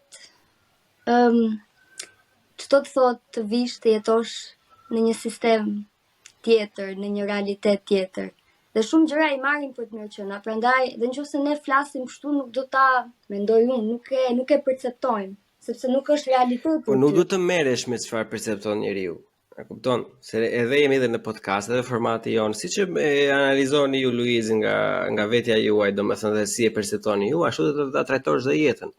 Nuk do të merresh asnjëherë se çfarë kupton tjetri, sepse tjetri nuk po jeton jetën tënde dhe ato gjë që ke kaluar ti, edhe unë që jetoj në Berlin prej 9 vitesh, asnjëherë s'kam për ta kuptuar. Sa do të mundohem, domethënë, ose sa do të themi që e kuptojmë ka qenë një rast i imi ngjashëm, asnjëherë s'ka për të qenë 100%. Edhe kjo është e bukur, prandaj nuk kemi as të barabartë as identik ne si njerëz, e kupton, sepse gjithë secili ka diçka të ndryshme për të ofruar. Kështu që mos e vrit mendjen fare nga ajo se si e mendon tjetri. Nuk e bën asnjëherë masa. Masa nuk e ndryshon shoqërinë. Ka gjithmonë individ ose një pakicë idealiste që thotë që kështu do bëhet, se kështu e dua unë. Edhe ajo bëhet trendi dhe pastaj masa fear of missing out, edhe kalon domethënë të ndiej ty sepse e shef që ti ke diçka ndryshe etj etj. Më korrigjoni nëse jam gabim, unë kështu e shikoj. Jo, edhe unë ashtu. Absolutisht. Ishte për masën, do ishim akoma, të di unë. E provuar 50 vite masën, domethënë edhe. Jo, jam shumë dakord. Shumë dakord. Gjithsesi, unë jam shumë e lumtur për veten time që eksperiencat jashtë Shqipërisë më zhveshën totalisht nga ky sens i inferioriteti ndaj këtyre perëndimorëve, sepse i sheh si janë edhe janë të gjithë me defekte. Luana, si e ke eksperiencën tani në Shqipëri, që ke jetuar në Itali, në Gjermani, domethënë tani je në Tiranë? Shika, të them një gjë, në Shqipëri është shumë vështirë të krijosh të ardhurat të mira. Duhet përpiqesh gjithmonë të gjesh punë nga jashtë Shqipërisë, gjë që ajo është ajo që unë kam bërë. Sepse nuk janë rrogat e mira, pavarësisht se ka patur një rritje të vogël kohët e fundit, kështu që punosh remote, ndoshta i ofron, jep mundësi vetes që çfarë di unë, të mbulosh shumë shpenzime. Ky është problemi kryesor, ekonomia. Po unë ka shumë aspekte, politika e tjerë, po ka shumë aspekte të Shqipërisë që unë i dua kaq shumë, dhe kjo është arsye pse jam kthyer. Edhe më pëlqen spontaniteti, kaq shumë njerëzit që janë të lirshëm, duket, mund të thuhet, shqiptarët janë të ndrydhur në disa gjëra, po kanë dëshirë të bëjnë një muhabet, po të paktën ndoshta me mua, sepse unë jam tipi e hapur, i qeshur, kështu gjërash. Dhe më bën një bisedë, të tregojnë për jetën e tyre, ke shkëmbim të vazhdueshëm, dikush të ofron një gjë, një komshi thotë, ta paguaj unë kafe, nuk të njeh fare. Gjëra të kësaj natyre. Ose fakti që ke familje në afër, njerëzit janë të ngrohtë, të përshafojnë, të thonë diçka të intime të tyre, më thjesht se sa mund ta tregojnë në një vend si Gjermania. I fusin një këngë këtu te lagja, ka mund ca njerëz tu, se unë banoj te Unazaret tani, edhe ja marrin Nisos ndonjëherë këta. Unë vdes për kështu gjërash, unë për kështu gjërash jetoj, nuk edhe rregull edhe kështu të futur në kuti në 4 orë mua më bezdis. Ose kam pasur nga një anë të çmenda, nga ana tjetër u kënaqa pafund, kishim 2 dasma, edhe këtu në Unazën e Re, sikur jeton, çfarë them unë, në Skrapar, se unë kam origjinë nga Skrapari. Do martoheshin këta njerëzit dhe një javë rresht muzikë nga ora 7 deri 12 natës. Edhe nga një anë më bezdiste, nga një anë mendoja që ata njerëzit po kërcenin dhe ishin të lumtur, se i shifja këtu poshtë, disa gëzohesha, nuk e di. Më pëlqen çik ky kaosi, çik kështu. Bravo. Muzika, hajde bëham një qoftë, pim një raki, kështu gjërash. Sigurisht nga sa pari. Po për këto gjëra më pëlqen shumë të shikosh, më pëlqen natyra shumë. Po është shumë e vështirë të kënaqesh kur kënaqet dikush tjetër. Edhe kur arrin atë unë të komplimentoj për këtë pjesën, sepse është një gjë e karakterit që është jashtëzakonisht shumë e mirë, edhe nëse çdo individ do kishte këtë, ne do ishim shumë të lumtur me njëri tjetrin në shoqëri. Nëse çdo kush kur shifte njerëz të kënaqur, do kënaqej edhe vetë, domethënë do ishte vërtet shumë gjë e bukur. Po që avash me kalimin e kohës. Është shumë gjë e bukur, është shumë gjë e bukur kur shikon njerëz që janë duke u kënaqur, duke kënduar, duke bërë, edhe pse nuk ti je pjesë e saj, domethënë, ja automatikisht i kënaqur. Edhe ajo është aty kur e ke arritur konfidencën e vetes, kur je i kënaqur me veten tënde, dhe tani mendon që unë nuk po bëj asnjë gjë dhe ta janë të kënaqur me veten e vet, kështu që nuk do të bëj asnjë gjë unë që ti kënaq këta, dhe kjo është një gjë e mirë. Edhe mund vetëm të përfitoj. Unë shikoj në këtë mënyrë që këto janë shumë pozitive që kemi në Shqipëri. Pastaj, nuk them edhe një gjë tjetër që kam shumë merak, është fakti që pavarësisht se nga shteti pensionistët, njerëzit e një farë moshe nuk janë të trajtuar fare mirë, edhe kanë pensione qesharake, po të paktën ne me zemër i duam prindrit edhe gjyshrit, edhe i mbajmë mirë, edhe kalojmë kohë me ta, nuk i braktisim, ndërkohë që një pjesë e mirë që të themun e botës perëndimore, e cila ka mundësitë ekonomike të kujdeset për këtë stres të popullsisë, nuk i ofron dashuri. Edhe mua kjo më mërzit jashtë mase, sepse për mua njerëzit e një farë moshë janë si fëmijët. Edhe meritojnë të njëjtën respekt, dashuri, përkujdesje, edhe nga që ne bëjmë këtë me zemër, nuk i braktisim, i mbajmë afër, është një aspekt që unë vlerësoj jashtë mase. Edhe që nuk jemi kaq individualist, që mbështesim njëri tjetrin në familje, nëse dikush është pa qef, vim, kontrollojmë të bëjmë hizmet, si thuhet. Nuk kemi, kam punë nesër, I'm sorry, you deal with it. Kjo ka shumë të drejtë për këtë e kemi, domethënë një pjesë e madhe është nga kultura që na është dhënë neve nga prindrit tanë, domethënë, por përkthehet pastaj nga ndjenja personale dhe lidhjet që kemi me njeriu. Dhe kjo është gjë që e kemi shumë të mirë. Po, shiko, mua po më pëlqen shumë muhabeti, po fatkeqësisht nuk mund ta zgjas dot sepse unë zgjohem shumë shpejt në mëngjes, edhe do të bëj 2 pyetje të fundit, domethënë edhe nuk jeni të lira, edhe përgjigjeni mos u përgjigjeni. Pyetja e parë është çfarë mendoni për meshkujt shqiptar, dhe pyetja e dytë është që how is your dating life? Është Freiwillig. Kita di çfarë mendon se bërë këtë pyetje si ato, pyetjet këtu. Çfarë do nga një mashkull? Ose I have a point. Prandaj po e bëj pyetjen. Kështu që pyetja e para për të dyja, çfarë mendoni për meshkujt shqiptar? Shumë mirë, si shpirta. E bukur që asnjëra tjetra se ka shqiptar. Kjo është gjë interesante. Që prandaj nuk ka lidhje se çaj keni ku e keni. Çfarë mendoni ju për meshkujt shqiptar? Si këto red flags që janë bërë tash tani në TikTok vetëm red flags, green flags, red flags, green flags. Tani unë kam një koment për të bërë. Mua më duket sikur meshkujt shqiptar nuk s'ta them. Si të vi? Të bëjnë për vete në një mënyrë pak smooth. Është sikur thjesht duan të shkruajnë në DM në Instagram ose janë shumë kur të afrohen janë shumë ekspresiv dhe më shumë ekspresiv se ç'duhet, është sikur. Hajde këtu ti moj ose hajde këtu të çelë, hajde këtu. Jo, nëse njëherë tjetër. Sikur sa e mirë që ke bo sot. Dhe ajo që thot, jo, nuk dua të flas, po ik moj, dhe fillojnë direkt me ofendime. Pra tash nëse ti ishe bërë mirë atë ditë dhe ai tha sa e mirë je bër, s'ka ndonjë të keqe. Jam përmirësuar në qikse nga që... Jam përmirësuar se... Jam përmirësuar, tani nuk kanë edhe frikë të ashtu të shkruajnë në Instagram, se ky që ka stili tani. Edhe po më thonin që sipas njerëzit të afrohen, nëse i flet dikujt drejt për drejt, thotë, sa creepy ky, se tani përdorin vetë fjalën sa creepy ky. Nëse shkruan në Instagram, po creepy. Nëse shkruan në Instagram, është okay. A kupton që ka një kështu mënyrë tani që unë mendoj se ajo është creepy. Edhe unë. Wow, po shkoj në Instagram dhe po ky çpati pse më bezdis. Po, fillon të kërkon në Google. Ku ma gjetë ti mua Instagramin valla? Unë për vetë mendoj që meshkujt shqiptar janë në një fazë tranzicioni, po kalojnë në një fazë tranzicioni. Domethënë, edhe janë të kapur pak mbas traditës, e duan vajzën në një farë mënyre, duan familjen në një farë mënyre. Po edhe kanë bërë eksperiencë se kanë dalë jashtë Shqipërisë, kanë emigruar, kanë parë filma, seriale etj. Edhe që kanë një përqasje çik më moderne, ndoshta duan një jetë pak më janë si në mes. Nuk mund të thuash që ka një prerje, ndërkohë që në vitet 90 për shembull, ose në vitet 2000 fillim, ka pas një prerje tipike të djalit shqiptar. Tani më duket sikur është pak kështu në lëvizje. Nuk kështu mendoj se është. As kështu konservator e tradicional, as shumë të hapur. Është aty ku duhet, triqe mos e kput. E kupton?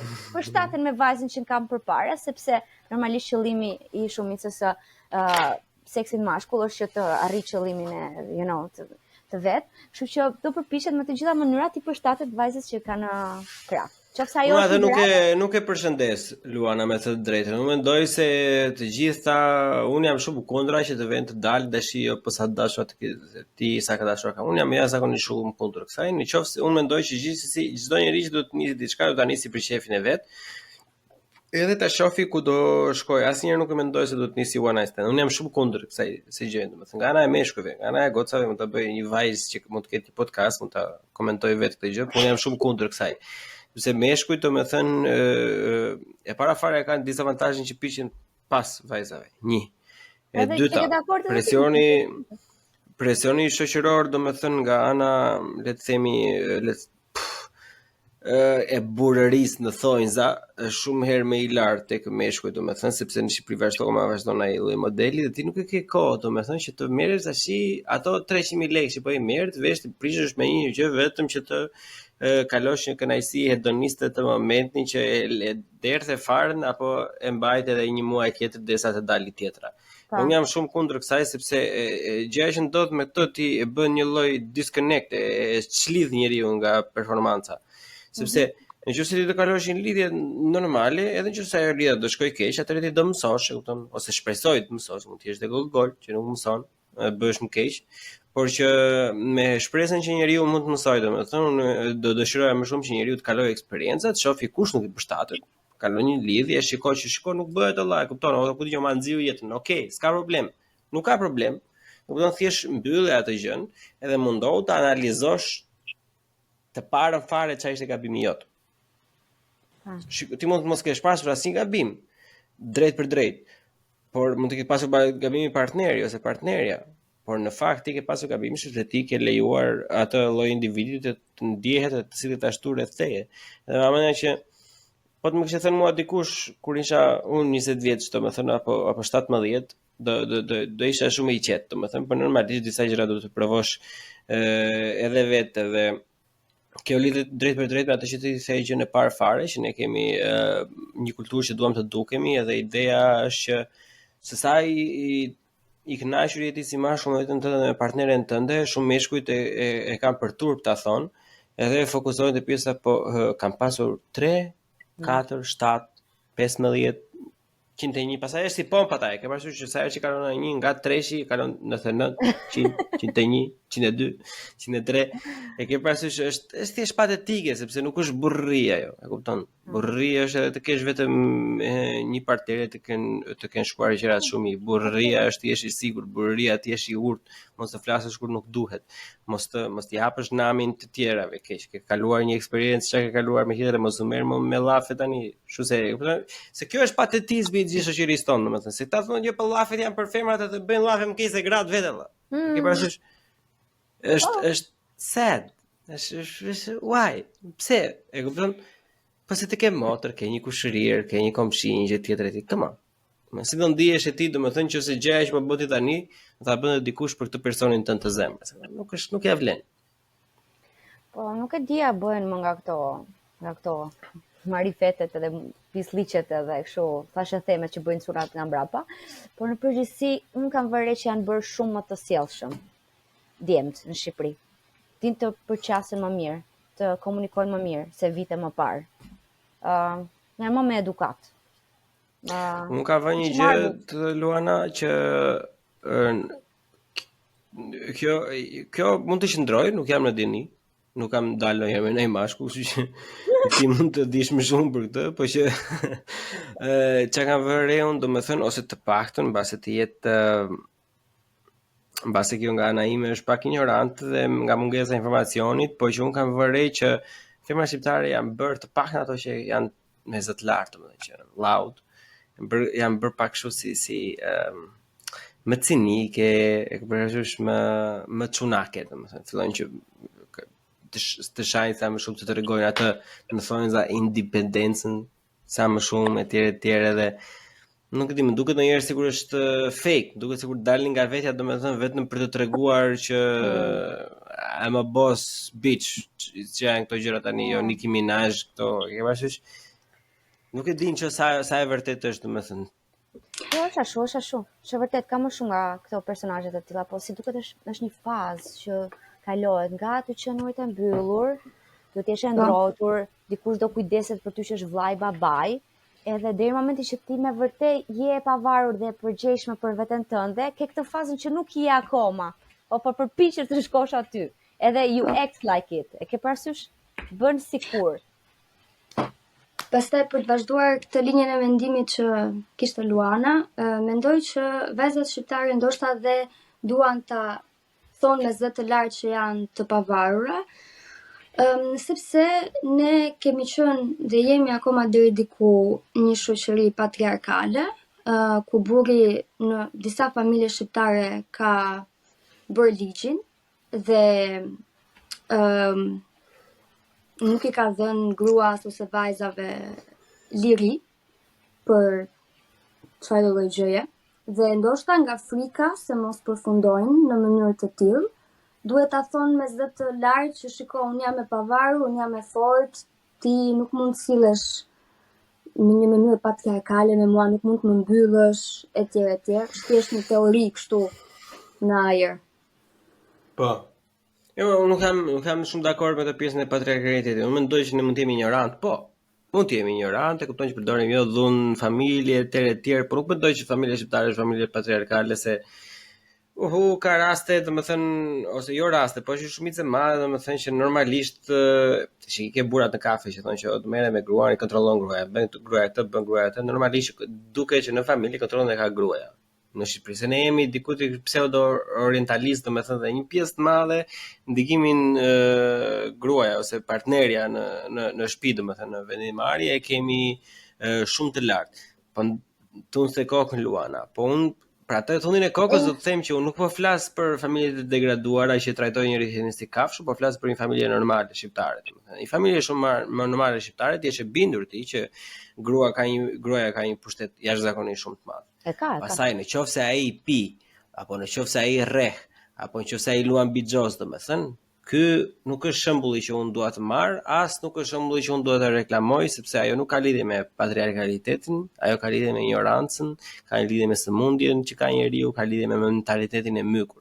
Patriarkaliteti do ishte nëse shumë gjëra do ishin, domethënë, të pa arritshme për vetë të faktin se çfarë organe gjinital që ti ke, që nuk ekziston në Shqipëri. Çfarë ekziston në Shqipëri është këta mostra që shfrytëzojnë postet e tyre, domethënë, për të shfrytzuar femrat, e ke parasysh për të marrë favore seksuale, për gjëra të tjera. Po kjo nuk është patriarkalitet. Patriarkati është pasojë e kësaj. Variabla hyrëse e këtij funksioni është ignoranca që ky individ, është frustrimi seksual që ky individ ka. Ky është një individ aq i pështirë, domethënë sa që në momentin e parë që është në një status fuqie, gjëja e parë që i shkon në mendje është si të shfrytëzoj sekretarët edhe femrat që kanë në mënyrë seksuale, edhe si të shfrytëzoj meshkujt për t'i cilë një kafe, për t'i bërë punën që ai do bënte vetë. Kjo është një mentalitet i mykur. Po kjo në këtë lloj domethënë, pavarësisht se nuk i diskuton shumë njëri, ka edhe femrat njëjtën gjë bëjnë. Ai brez domethënë që bën këto gjëra që ne i quajmë patriarkale, një njëti brez i gjinisë femrës bën të njëjta gjëra.